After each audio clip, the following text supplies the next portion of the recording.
Venezuela today has the greatest certainty of rebounding their oil industry with the help of U.S. companies. Today we discuss.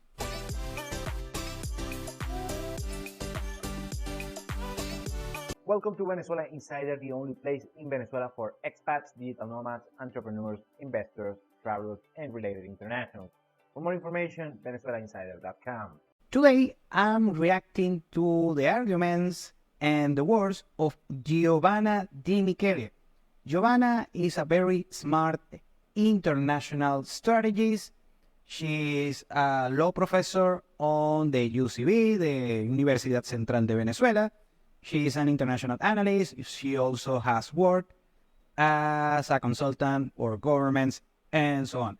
So it's a very smart lady, and she had some very particular statements that today we are going to be discussing. The first thing, of course, like you heard starting the video, is that right now, according to Giovanna, Venezuela has the greatest certainty of rebounding, recuperating their oil industry, and it's going to be done with the help of United States multinational oil companies like Chevron. Right now, we know that the U.S. has some sanction schemes against the Venezuelan oil industry since 2019 during the Trump's administration, and these sanctions has been slowly been loosening up, and they have a bunch of waivers, especially for U.S. companies like Chevron has the biggest waiver, and even that comes even during the Trump administration, by the way. Well, what is happening right now, according to Giovanna, there is an effort for these big oil multinationals. There are they are doing some lobbying in Washington against the sanctions right now and the White House, and they want to they have two options, to either fully lift the sanctions. That I don't see that happening, fully liberating the sanctions, or just keeping the sanctions but giving waivers to U.S. companies, so that will give a great competitive advantage to U.S. companies worldwide in order to produce oil from the Venezuelan reservoirs. Remember, Venezuela has the largest oil reserves in the world, even more than Saudi Arabia, imagine that.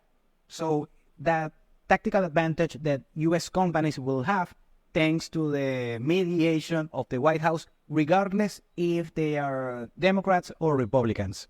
Giovanna also mentions that the gas prices are a key electoral issue in the United States. Remember, on 2024, we have presidential elections, general elections in the United States.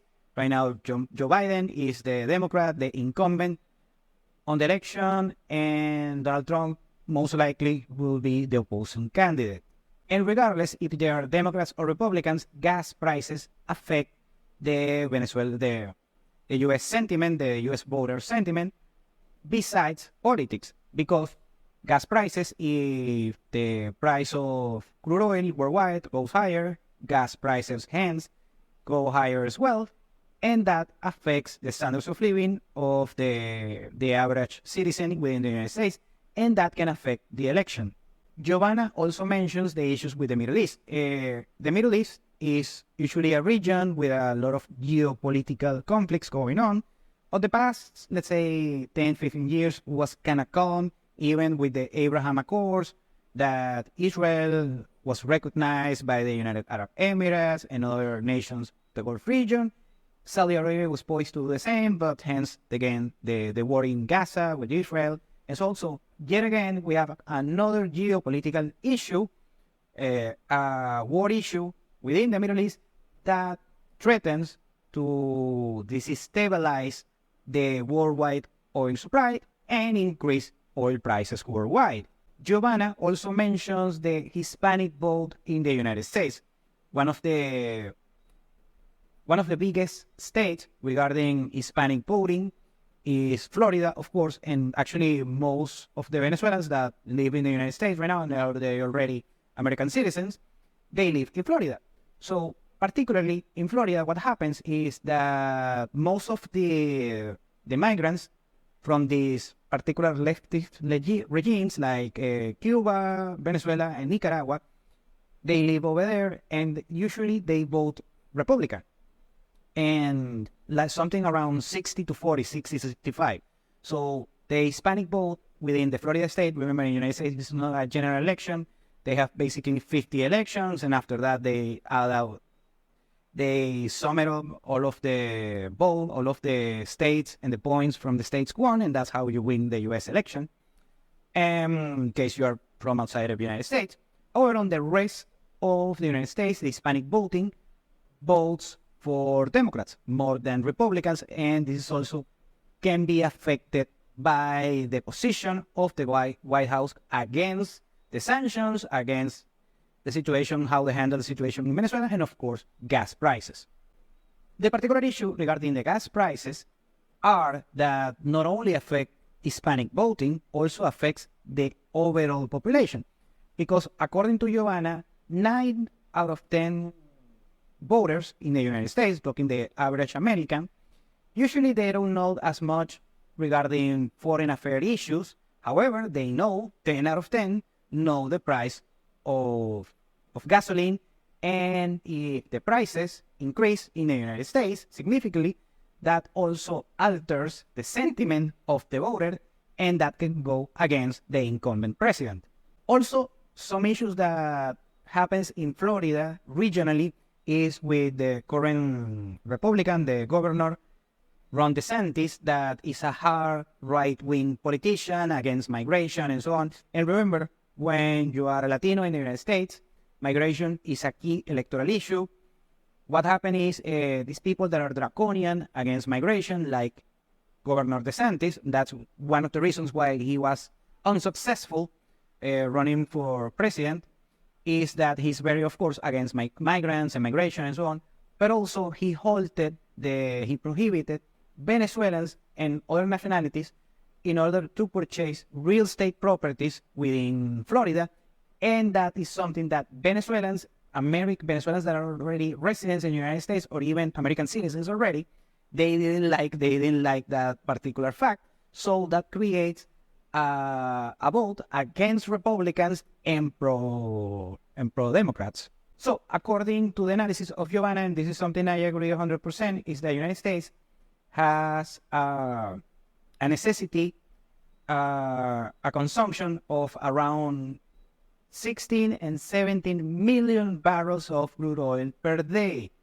And of course, it's a big economy, it's the largest economy of the world, and is hungry for fuel. Remember that oil is the fuel for the economic worldwide. However, the United States doesn't produce. They produce around 10 million barrels of crude oil. They import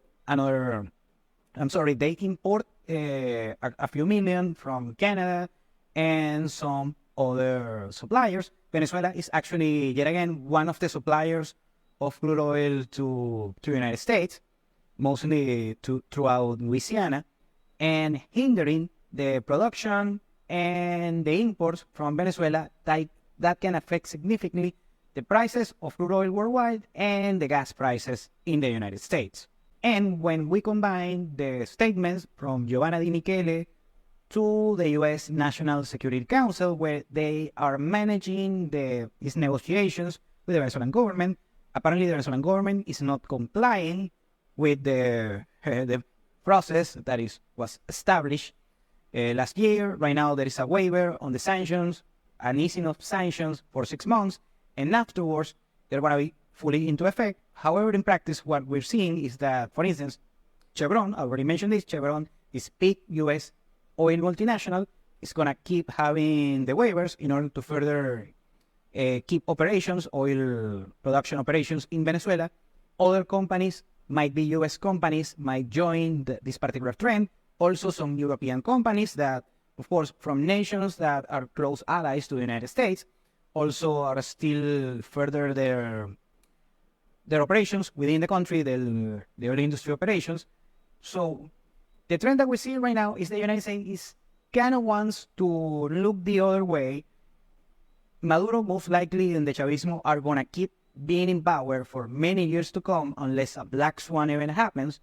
and the United States is just gonna look the other way. Meanwhile, oil production and U.S. companies and other multinationals are gonna be involved, and that can increase the oil production in Venezuela at the bottom line. Thank you for watching Venezuela Insider. Please like, share, and subscribe. Follow us on social media. If you want to work with us, VenezuelaInsider.com. Thanks again and have a nice day.